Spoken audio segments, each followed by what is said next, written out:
Just to quickly introduce the panel, I'll just, if you could grab the mic, I'll just introduce myself and then you can pass it around between you. So I'm Alexei Lee, I'm Head of Social and PR at Fat Media.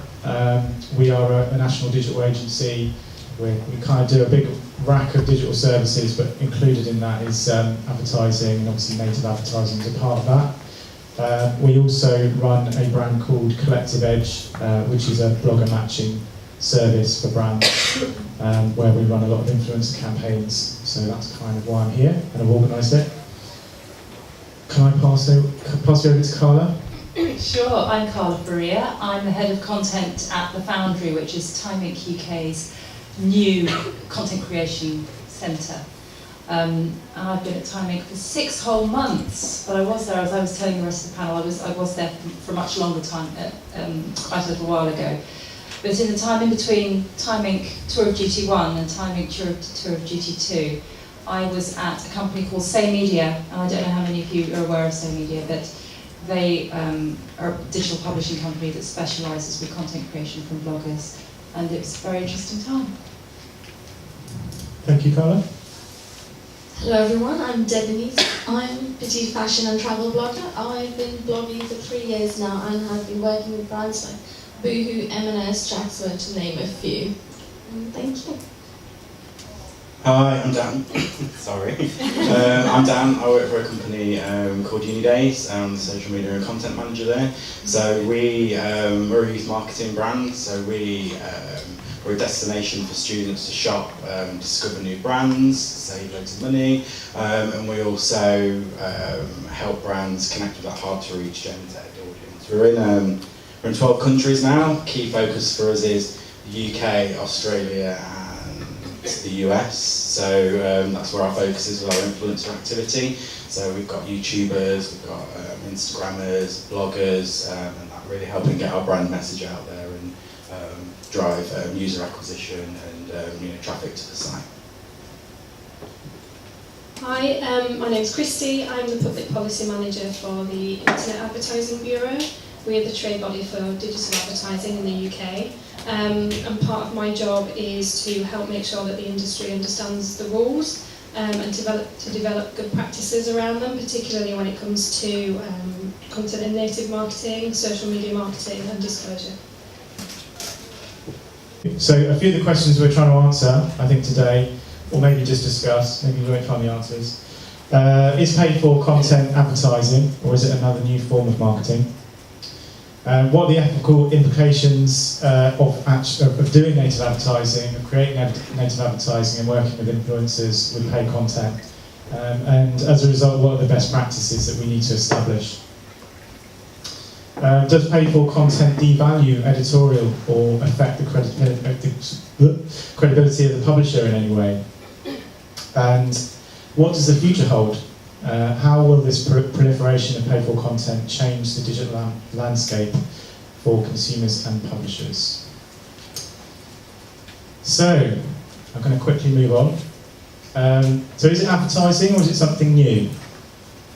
I'm going to give you a few examples of what native advertising is and sponsored content. I shouldn't say sponsored content, should I, Christie?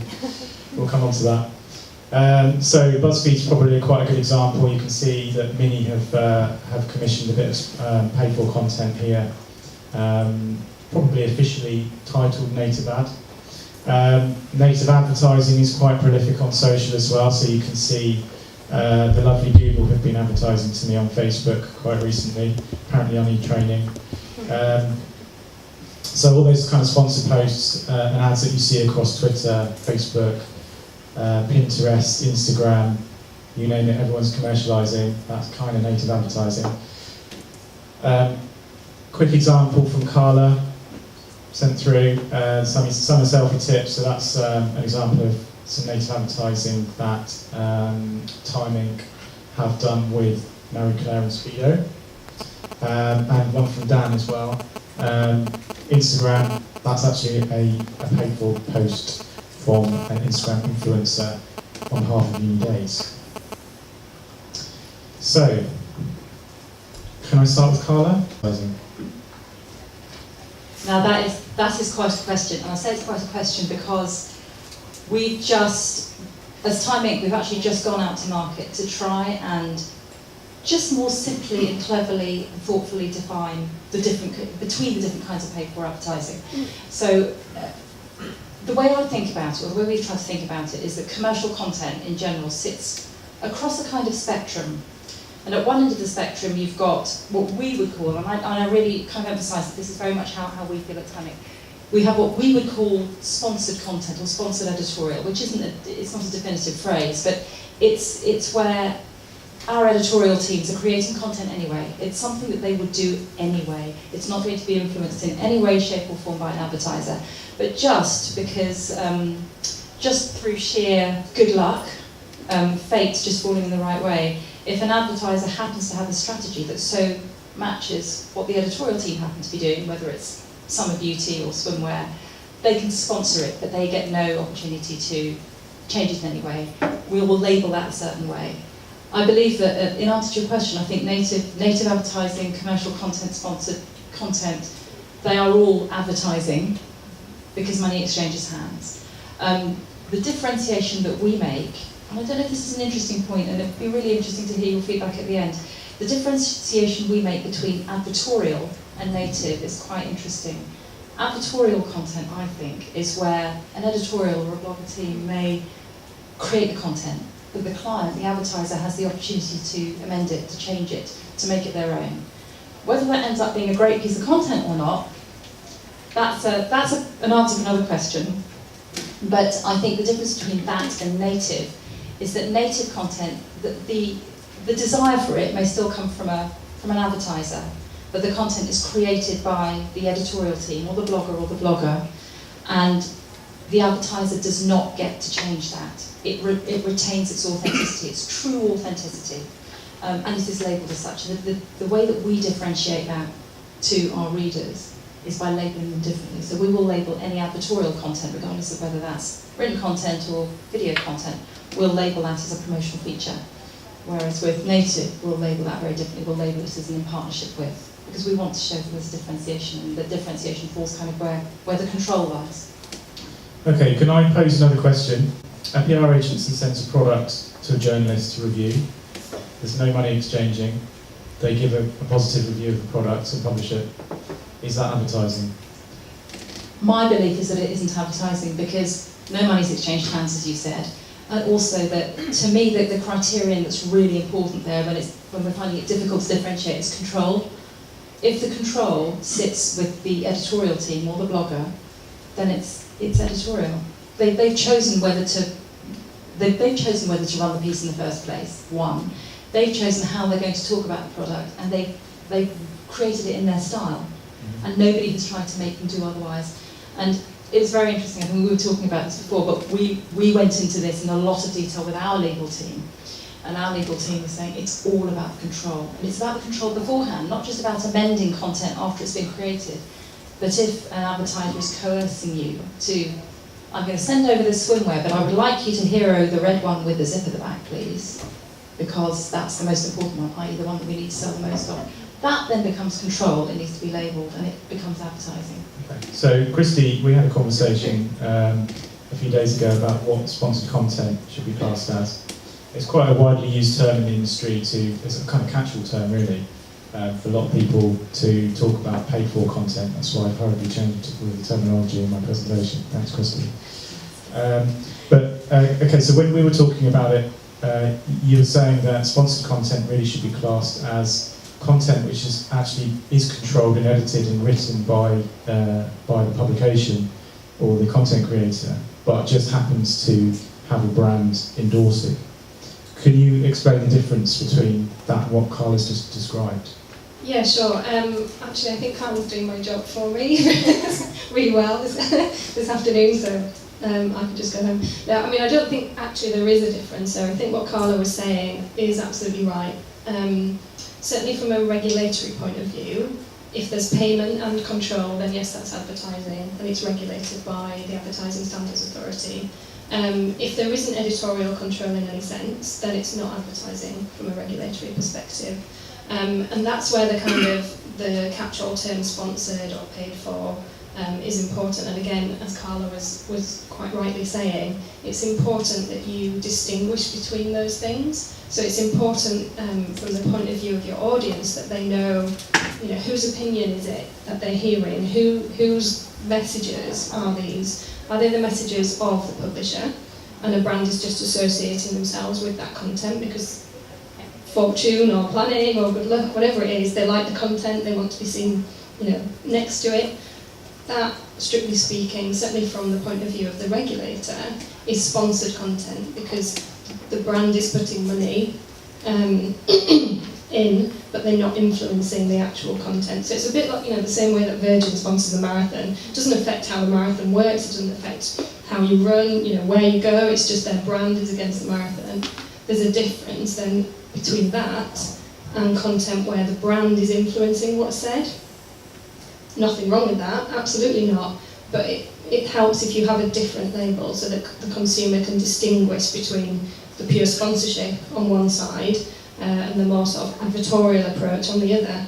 And there's no single way of doing that. So the ASA, broadly speaking, would say the term sponsored is reserved for the first kind that we talked about. So there's association but no editorial influence. There are lots of other ways of labelling content where a brand has had influence, and it's really important that those labels fit with the platform or the publisher, the kind of style and content. So the labels on the Telegraph, for example, probably very different from the labels on BuzzFeed.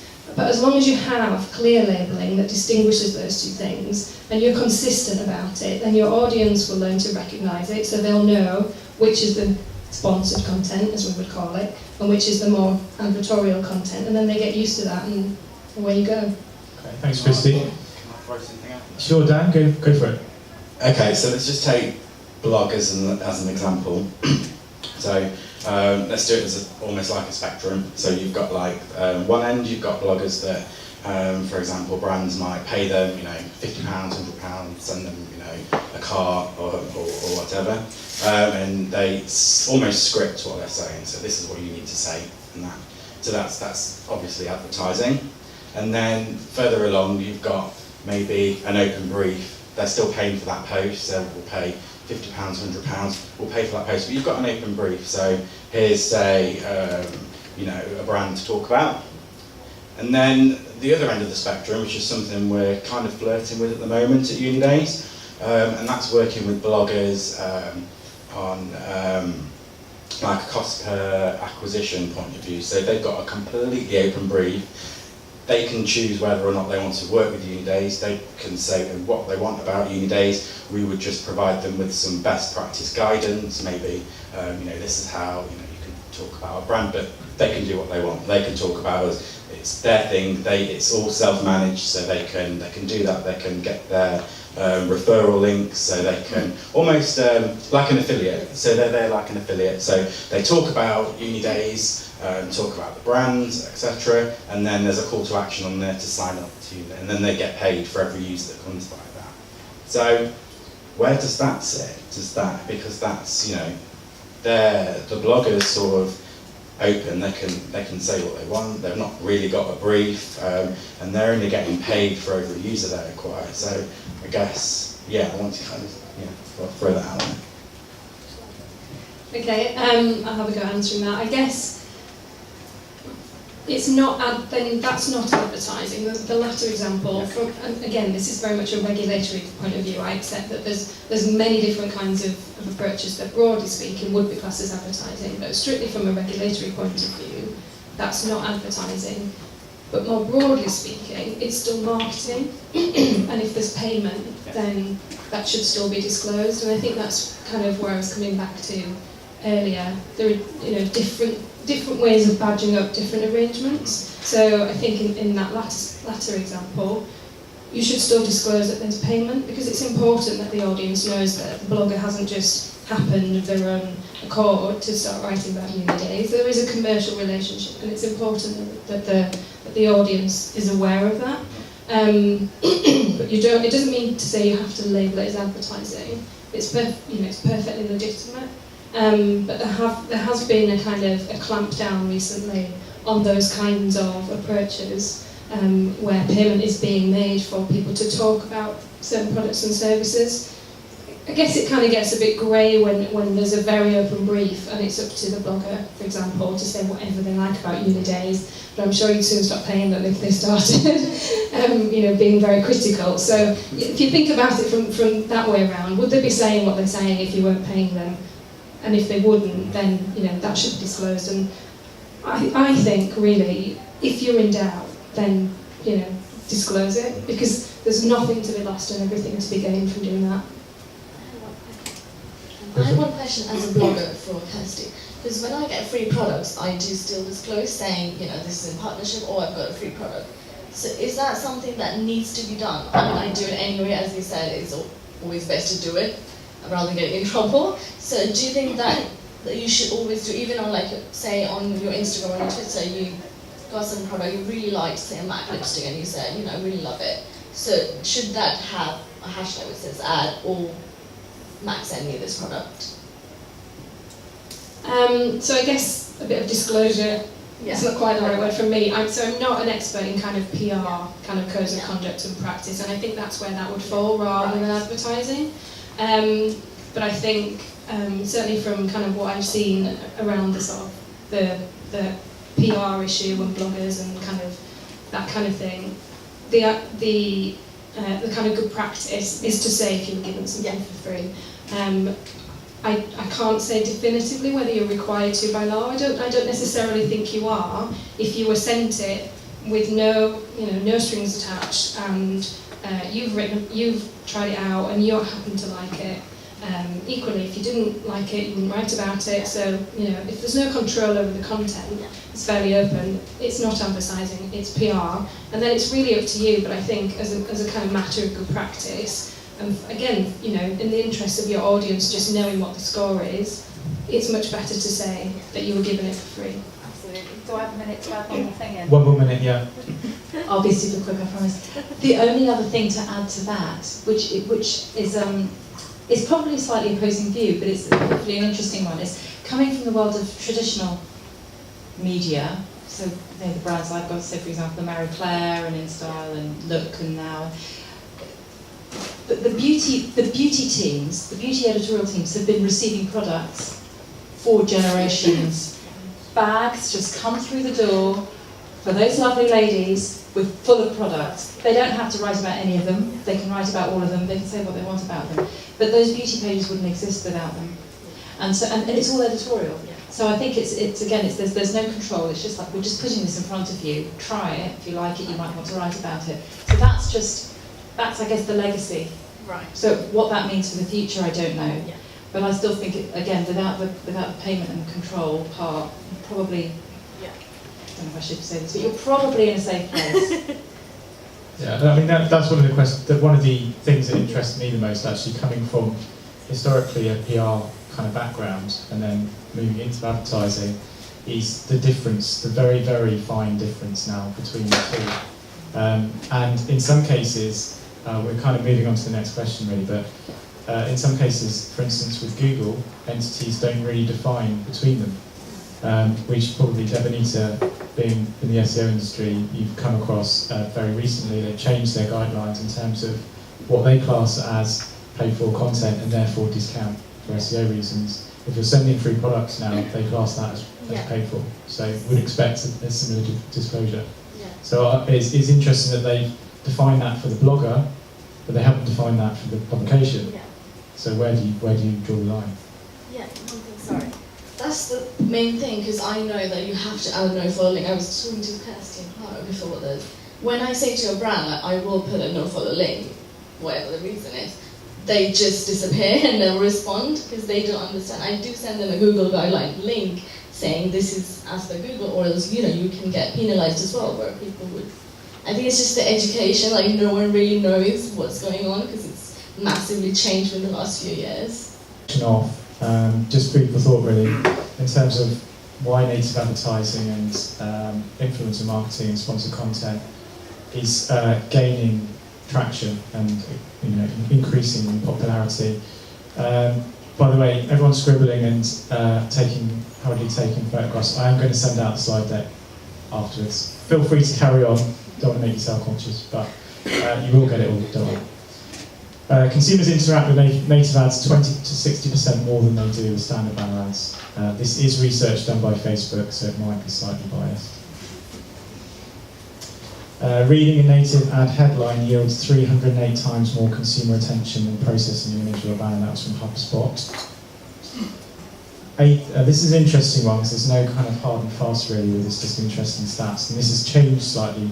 Nielsen do a trust in advertising report every couple of years. They did one in 2013 as well, and these stats have changed slightly since then. So you've probably seen on the web a lot of people bandying about that kind of 83, 80, 90% of people trust peer recommendation more than brands. That stat tends to, well, the quote tends to get quite twisted actually, depending on who's quoting it, and the stats tend to get a bit kind of span a bit. But this is the latest quote from Nielsen's latest report in 2015. So 83% of people trust recommendations from people they know, and I think it's important to differentiate between people know and influencers they follow. 70% trust branded content and 66% trust editorial content. I think that's quite an interesting quote. So we've touched on this question a bit already, but I think there are a few more areas we could explore. So I think the one thing I just wanted to put out there up front is 4 of the 6 groups shown native advertisement. Out of those, the majority interpreted the piece as an article, not native advertising. So we've talked about disclosure. Do you think enough is done to differentiate the two? And do you think consumers are intelligent enough, I hate to use that term, to actually define, to differentiate between the two? Denisa? I think it really depends. Like, there are loads of consumers who don't really understand. Like, they would just read an article, and if there isn't a really big disclaimer saying it's a sponsored article or it's a promoted story by a certain brand, they would just read through and just say that the publication or the blog is just writing. So I feel there may be few who are really digital savvy, who've read through it, have worked in the industry that know, but I feel there's loads and loads of people that I know, like, say my husband, who's a tech person, but he knows nothing. Like, he'll be like, oh, is that something you got? Or, you know, if I hadn't put a disclaimer, so he wouldn't even understand. Like, I don't think he even understands, you know, like things like Taboola and Outbrain, where you get promoted stories. I don't think he even understands, like, where those are paid for and why you're being shown those ads. So I just think it depends on people. Okay, anyone else? I think this is a really interesting subject actually, because I think that provided you have the disclosure and you're being honest as a publisher or as a blogger, I think actually if that content is created really, really well, if it's say we're talking about article content, if it's beautifully written, if it's really authentic, if whether it's the blogger's voice or the brand voice, it just pumps out of every line. It's fine for readers to think it's an article. It's absolutely fine, because it doesn't mean that they're not thinking it's an article with somebody else having been part of the conversation. But they've enjoyed the reading experience, and I think that's the really important thing. I think people do know the difference between, and I think I hinted at this when I asked the first question, I think people do know the difference between good content and bad content.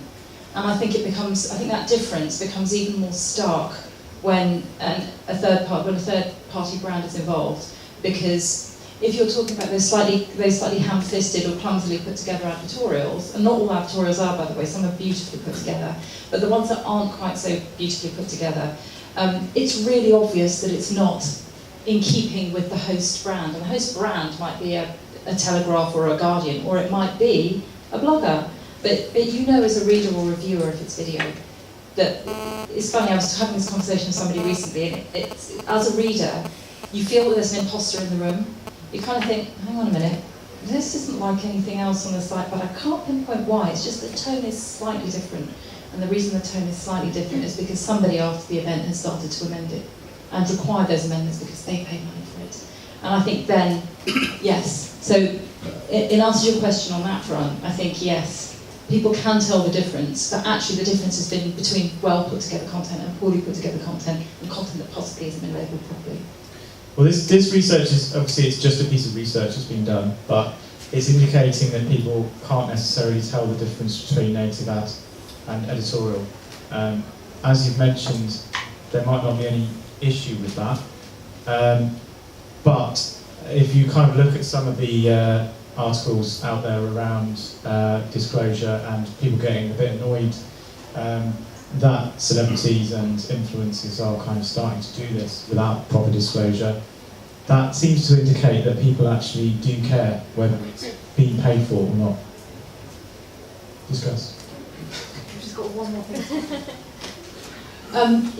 Yeah, I think it's really interesting. I actually think the question is really interesting because are people questioning whether something is paid for or not paid for, if it's advertising or not advertising, because it's not been labelled or because it's not enjoyable content? Because I think you can come at this from two different directions. If people can't tell the difference between them, it might be a good thing if they're just enjoying the content and if the content isn't offending them in any way. But if they can't tell the difference because we're hiding something from them, then that's a bad thing.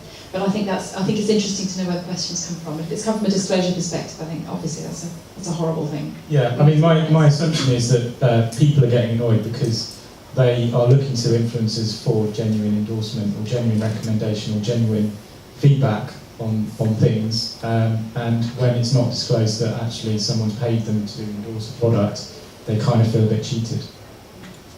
Yeah, I mean, I think the stat just on the slide before could be interpreted lots of different ways, so I wouldn't kind of get too bogged down in that, but I kind of agree really with what Carla said. I think on this example, I think you're absolutely right, because I think what's at the kind of heart of all of this is trust. So audience trusts, in this case Kim Kardashian, they trust the person or the publication that they're reading, watching, listening to. And what they really don't like is for that trust to not be respected, I think. And what they don't like is being misled about the origin of the content, and that's actually really what's at the heart of the advertising rules anyway. The kind of fundamental bottom line is you can't mislead consumers about the nature of the content. If it's commercial content, then they should know it's commercial content. Whether they think it's an article or an ad is a slightly different question, I think, and that's probably more about an understanding of what is advertising and what's not. I think in this case it's very much about trust, so you don't want to be engaging with some really great content and then kind of get part of the way through and suddenly hear mentions of brands and products and you're like, well, hang on a minute, I thought this was so-and-so writing about their own experience of whatever it is, and then suddenly they start, let's say it's a beauty blogger and then suddenly they start mentioning a particular brand lots and lots of times very positively, and then doubt starts to creep in and you kind of think, oh well, is this their opinion, is it not?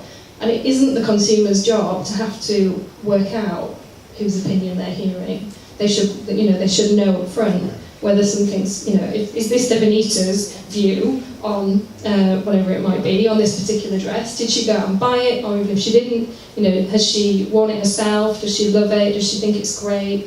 Or is this whichever brand asking De Benita to say nice things about the dress? And both of them are perfectly fine, but it shouldn't be for the consumer to try and work that out, or as I said, to kind of get part way through some content and then almost feel tripped up and feel like they've been deceived.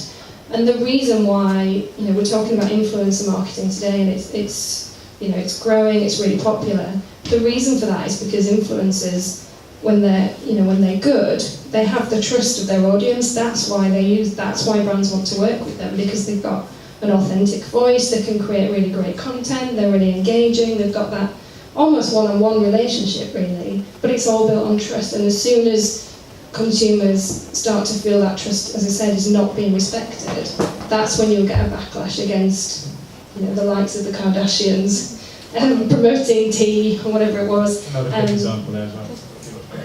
Sorry, Chris. Dan? Yeah, I was just going to add, I think with YouTubers, for example, so I think you need to allow that. If you're just picking up an example of sending a dress out to a YouTuber, that's going to feel less sort of natural if you're saying, oh hey, here's this dress sort of thing. But we do we work with YouTubers to do like halls, so we might work with Urban Outfitters, and that. But what we'll do, instead of letting Urban send, that YouTuber, this is what you're going to wear, we'll send them a voucher, or we'll let them go on the site to choose. So that kind of gets around that, so it does make it more authentic. I think when brands, excuse me, when brands do that, they do send, this is exactly what you want to wear, then yes, it does feel, it doesn't feel authentic. Okay, thanks guys. Sorry, my computer keeps turning off. Okay, so we talked about the ethical implications. What best practices should result from, what outcomes we need from that? So what best practices should we be communicating to the industry? Who wants to start? Yeah, we've talked about a few already, but it'd be good to clarify. Yeah, I guess we have talked about quite a few, but for us, it's really all about sort of nailing that brief. So giving we'll use YouTubers as an example. So giving them a relatively open brief, but also you need to bear in mind as a business there's a reason why you're reaching out to that YouTuber, that influencer, right? You've got business goals as well. So you just need to be, so for us, it's about raising awareness, and then obviously off the back of that, it's that YouTuber's followers sort of heading over to our site, maybe redeeming a perk, and then registering, I guess. So yeah, open brief, and I think you should see it as a collaboration as well. One of our brands was aware of this and was part of it, and was really specific. I want you to partner me with this influencer. Well, actually, we pushed back because that influencer was a vegan and the brand was a leather goods brand. So that was not going to work, and that. So you need to kind of, depending where you sit, if you're an agency or you kind of need to push back. You need to get that match right. You need to really match it, I guess. So, and make sure they're relevant. Make sure their audience is your audience, I guess. So if you see a YouTuber, for example, and you're watching their videos, take it offline. Just imagine that YouTuber, say, with their friends in the pub. Would they talk about your brand with their friends? If not, then that's not the right match for you, I guess. So. Thanks, Dan. Anyone else? In my opinion, I think brands should kind of forget about just getting really YouTubers or bloggers with ridiculous amount of following, because I know everyone wants to do that too, but it's all about engagement. Like even if say a blogger has, I'm just saying, 20,000 or 10,000 or 5,000, doesn't matter. If they're really engaged, audience who really engages, and you can measure, I think that's how you know it's the right fit of product. And as you said, if it's obviously a leather brand, going to a vegan wouldn't work. Saying that if somebody was doing clothes for really tall people coming to me wouldn't really work, because I'm extremely short. So yeah, kind of seeing this as the right match rather than just going for numbers, because I know loads of brands, because I work as well, I know, I just want somebody with 1 million followers. It just doesn't work. It's not going to get your product anywhere. I can just put that thing on 1 million and pay them money, but maybe their audience would not engage with the content, and you won't get the measured success that you're looking for. So I just feel it's the right fit, as you said.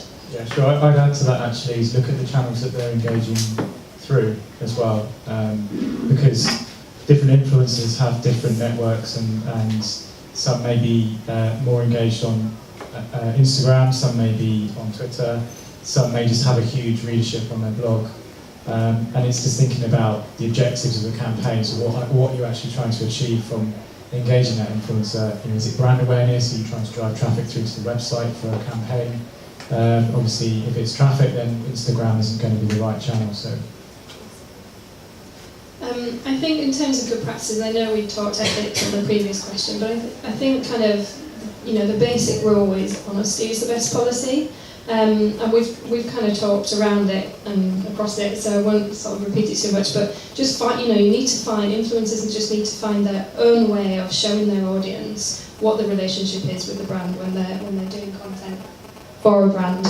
And I think as well, we were talking on the panel before it kicked off. Part of the reason that I think influencer marketing has really been in the spotlight from a kind of regulatory point of view is Influencers are creating the content, coming up with the ideas, producing it, publishing it. They're not marketing experts, and many of them don't understand the marketing rules, and really, why would they? So I think the other kind of key good practice is, particularly for marketers engaging influencers, is, this is your responsibility as much as the influencers to make sure that things are properly identified and disclosed and labelled. So everybody should think it's their job. You shouldn't think it's someone else's job. So you shouldn't just think, well, I'm working with the influencer, I'll just leave it to them to, if they want to, they can tell their audience. No, you're all responsible, and you should, it's better that 3 people think it's their job than that nobody does. Yeah, interesting that actually Google have a different attitude. Yeah. Talking about the new rules that they've set in place around what's incentivised content and what's organic content, they're very much focused on the bloggers owning that accountability. The only thing I was going to add is really the stuff that we've covered off already, which is label clearly. And don't be afraid of labelling clearly. And one of the things that I was sharing with the guys before we kicked off was that we, in my previous role actually at Say Media, we did a really great campaign for Benefit with a really well-known star blogger, and she was very, very clear with her labelling everywhere that whether it was on her post itself or whether it was through the Instagram diary that she did. And the feedback was tremendous, but the feedback was tremendous again because the content was great. The content was great, it was really honest. The other piece of best practice is allow the blogger, allow the influencer to speak in their voice. Don't feel as the other party that you should try and influence that voice. That's why it's great stuff. It's great stuff. The people who follow you because they love the way that you talk. Allow the blogger to keep doing that. But this benefit campaign was brilliant because the comments that came as a result of that was so complimentary. A lot of it was obviously complimentary about the blogger and the article and the site. A lot of it was complimentary about benefit and the product. But then a lot of it was also complimentary about the fact that it was sponsored content, which was mind-blowing because you don't expect people to comment on that. And they would say things like, this is how sponsored content should be. And it wasn't even planted by my team. It was just, I think it was that respect. It was that whole, we've trusted in you and our trust has been rewarded by great content. So it was really interesting. Yeah, I've got another anecdote actually for that one. A few weeks after Twitter launched Twitter Ads self-service for the first time a few years ago, we were tasked by a client to experiment with it and launch a Twitter campaign for a book release. And this is the first Twitter ad I've actually wanted to engage with. And it just shows that actually people are quite willing to engage with content that's good, like say, whether it's paid or not. I'd like to add one thing that nobody really cares about is the no-follow links. I know I'm really passionate about this because you could really pay loads of money and be on top of Google. Google will find out and penalise you, but even bloggers really don't put that, or brands, they don't want them to put the no-follow link. Is really important because this is not really fair. Like somebody who has really massive, like a big brand can pay you, say, loads of more money than a small brand who can't pay that much money, but they are passing the page around. So I think no-follow link is absolutely important, even if you get a free product, to be honest. Thanks, Dan. I'm glad you said that because I've got a couple of tips here. Look. Clear labelling and disclaimers, creative freedom for the author, in line with the rest of the content, relevant to the audience, and no follow links. I'm psychic. Right. Okay, look, I'm conscious of time, so we're going to whiz through the next question because I want to get to the future question. And I think we talked around devaluing as well, but okay, so here's an example of where, again, a YouTuber has kind of fallen foul of, actually it was regulation in the US, but it's a very similar situation in the UK. So, it is UK, sorry. Can I put it against the panel? Do you think that paid-for content devalues other content on the influencer or the publication site in any way? Carla? I'm at risk of wild repetition here, but I actually think it's bad content devalues the site, regardless of how it comes about. And when content becomes less exciting or engaging because somebody who isn't attuned to that brand voice is adding to the content, yes, I think it can devalue the site. And I think that you get back into labelling as well, but I think it's actually about good content and bad content. Okay.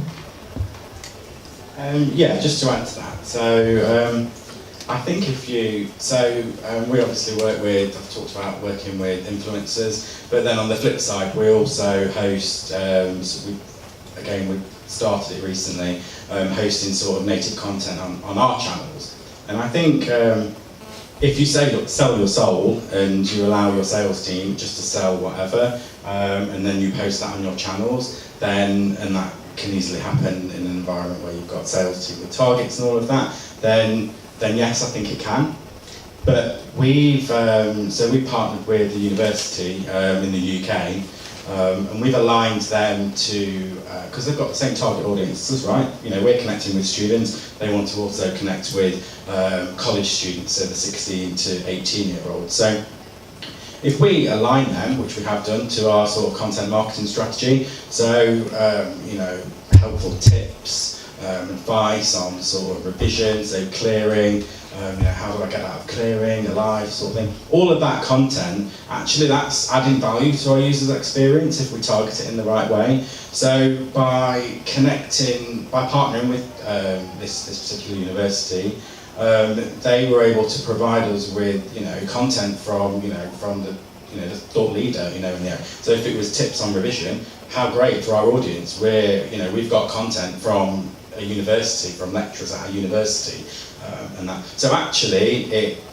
can have the opposite effect, and actually it can give us loads more credibility. And the content that we ran with this university did incredibly well, and that because but we're also upfront and honest about it as well. So the user knew when they saw a Facebook post with that particular blog article, 10 revision tips or whatever, they knew that they were being redirected elsewhere because we were upfront about it. But we've got our ear to the ground, and we're listening to our audience all the time, because the Gen Z audience are very vocal on Twitter and that, and so we'll know if they're not happy with it, I guess. And the comments on the post was it was really great. They knew they were being redirected, and that. So yeah. So would you say it depends on the audience then? It sounds very much like some audiences will be happier and more comfortable with paid content, others will be very against it. Yeah, absolutely, and it depends what your motives are. It depends what, for us, we just wanted to, as part of our content marketing strategy, is to be really helpful, useful, and to help sort of make sort of student life even better, not just helping them save money with the brands they love. So yeah, we just, I'm very, at the end of the day, we've got an audience of about 800,000, our Facebook reach of about 4 to 5 million per week, and that. So we've got an audience that we need to protect. So that's our audience, and that. So I'm not going to publish anything that I'm not 100% happy with, that our audience is going to love, and that. So the way we work with accounts with our commercial team is actually it's a partnership with them, so they can't just go out to any university and say we're going to do this and that. They need to work with a member of my team, and that. So it's a collaboration. So content ideas come from us as a team because we're experts. We know our audience, and that we know what they want, and that the university, they want to connect with that audience in a different way. And that. So provided we've got all of those things right, you put your audience at the heart of what you do, you've got nothing to worry about. It's like I said, it's when you sell your soul and you just allow the sales guys to go crazy, which would never happen while I'm at uni days. Christie? Sorry. Yeah, I'm conscious of time, so I won't kind of go on too much. But I think the original question, does it devalue? No, it doesn't. I think absolutely what Carla said, it's about if it's good content or not. So we did some research when we were developing disclosure guidelines with our members at the IAB. We did some consumer research, and actually we found that the reasons why people kind of value publications, publishers, and value content are the same regardless of whether or it's editorial. And it's what you were saying earlier, is it relevant to them? Does it kind of fit with the context? Is it informative? Is it engaging? Does it add value to their life in some way? And if it's good content, then they don't, they really don't care, frankly, sort of who's funding it ultimately, as long as they know. It's bad content, as Carla said, that's going to devalue, or it's this kind of thing where I know it sounds kind of overly dramatic, but it does only take sort of one fairly high-profile mistake to really undermine whether it's the brand or the publisher. That's why it's really important that everybody's super careful. Okay, thanks. I'm just going to move on swiftly. Here's a quick example of how one blogger has actually, they're a football fan by the way, one blogger has actually kind of addressed that whole issue with their readers. So they've been very open and upfront about the fact that they need to monetize their blog to actually keep it going, and have put a set of guidelines in themselves and been very transparent about what those guidelines are in terms of what kind of advertising they accept on the site and why they accept it. So basically anything that they deem as intrusive, they're not interested in. And there's actually, this was a blog that they put up on their site, and there's actually a bit which I can fit on here, which they posted, a screenshot of a conversation that they've had with an advertiser who's tried to convince them to do overlay ads, and it's an interesting conversation. I'll send you the link. Can I just chip in on that? Sure. I was going to make this point on the last question, but I forgot. I think what this kind of really highlights, the blog point, is the internet is ad funded. So, I think most people appreciate that one way or another, people who are producing content need resources to do that. That comes down to money one way or another, and it's the same whether you're reading The Guardian for free, whether you're using social media, whether you're using a price comparison website, whether you use Gmail or Hotmail, they're all free because advertising pays for it, and it's very much the same with influencers and social media and blogs. This doesn't come out of nowhere. It's not free to create and produce and publish this content. So I think underneath it, people get that. And I know I sound like a broken record, but as long as you're upfront about the commercial arrangement, I don't think anybody minds that you need money and you're using advertising, to help you run your blog or travel places or buy new clothes or makeup or whatever it is, as long as you're upfront about it. Okay, we're going to move swiftly on to the next question, but it's a nice segue. I'm going to play devil's advocate here. Ad blockers. So there must be some people who mind advertising in general on websites. Yes, there are. And I think, actually that the blog example you just posted up from the football blog was a really good example of that. There are people who mind advertising, and I think particularly what they mind is bad advertising. It's a bit like bad content. Why should people put up with intrusive ads that take over the whole screen that you can't get rid of, the X doesn't work? And I think ad blocking is, it has been a really clear message for the industry as a whole that there are some bad practices out there, and that needs to be addressed. And so what we're doing at the IAB is a kind of a raft of work across the industry, working globally, working with other trade bodies who represent agencies and advertisers, to, between us, kind of agree some good practices when it comes to advertising, and to set out some kind of basic principles about what good advertising looks like. So it's light, it doesn't eat up all your data, it's encrypted, so you're not at risk of malware. It's ad choices supported, so your privacy is respected, and you can, you've got the access to change what ads you see, and you can manage behavioural advertising, and it's non-intrusive. So I absolutely think there are people who hate advertising who will never be happy to see advertising. But I think, as I said, the flip side of that is the internet and all the services online that people enjoy for free. They don't come for free. You don't run a newspaper like The Guardian for free. You don't run YouTube for free. So that's the business model. And if we want that business model to continue to survive, then it's important as well that consumers understand that. So I think older generations, and this has kind of come out in research that we've done, they understand that there's a kind of value exchange, and they're used to, from the days of print advertising, that's how newspapers are funded, that's how magazines are funded. I think there's a kind of different generational issue, people who've grown up with the internet is always, I remember the days before the internet. The internet's always been there, all of these services have always been free. They don't necessarily think about where they come from and how they're paid for.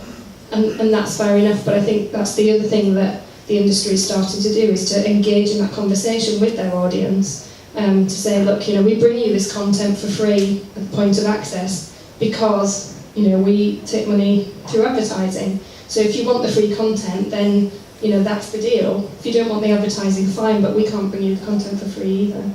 Okay, so I'm going to swiftly move on. So, could all of you give me one thing in terms of what the future holds? Very briefly, before we move on to audience questions. God, I don't know what the future holds.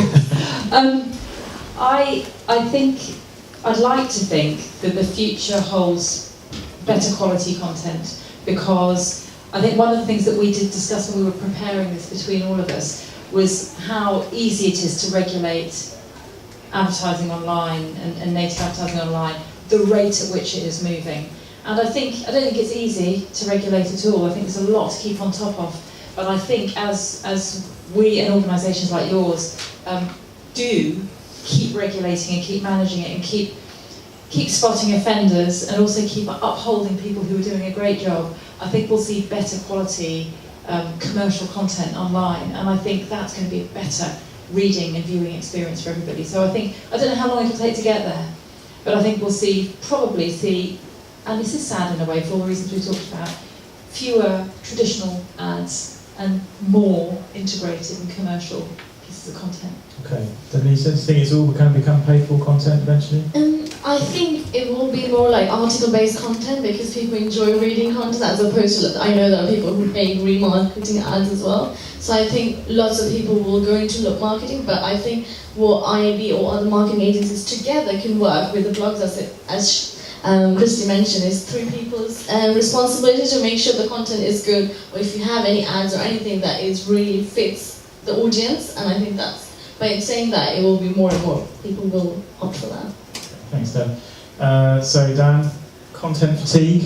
I think, some marketers will say that, it's a fad, influencer marketing's a fad, it'll die out. I disagree. I kind of agree with your point. I think content will get better.